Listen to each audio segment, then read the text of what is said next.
ইব্রাহিম ইবনে Adham রাহিমাহুল্লাহর কাছে এক ব্যক্তি আসলো। আসার পরে জিজ্ঞাসা করলো, আমি তো পাপ করি, তাহলে পাপ থেকে বাঁচবো কিভাবে? তখন তিনি বললেন, পাপ থেকে বাঁচার জন্য তুমি 5টা প্রশ্নের উত্তর দেবে, তাহলে তুমি পাপ থেকে বাঁচতে পারবে। কিভাবে? যখন তুমি গুনাহ করবে তখন আর আল্লাহর দেওয়া রিজিক খাবে না। তখন সে বলল, আল্লাহর দেওয়া রিজিকে যদি না খাই তাহলে আমি খাবো কি? সবই তো আল্লাহর। কয়, তোমার কি লজ্জা করে না? যার দেওয়া রিজিক খাও, তারই নাফরমানি করো। কয়, জি, কথাটা ভাবার বিষয়। আবার তাকে দ্বিতীয় প্রশ্ন করলেন, তুমি যেহেতু পাপই করবে তাহলে আল্লাহর দেওয়া জায়গায় থাকবে না। তখন সে বলল, আল্লাহর দেওয়ার জায়গায় না থাকা এটা তো ওটার চেয়ে আরো কঠিন। আমি তাহলে থাকবো কোথায়? সবই তো আল্লাহর দেওয়া জায়গা।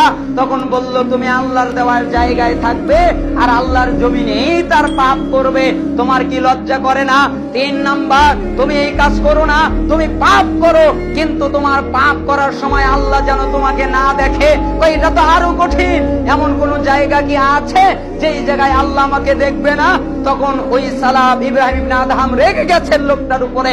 আরে নেমো খারাম, শোনো, তুমি আল্লাহর দেওয়া রিজিক খাও, আল্লাহর দেওয়ার জায়গায় থাকো, আবার আল্লাহকে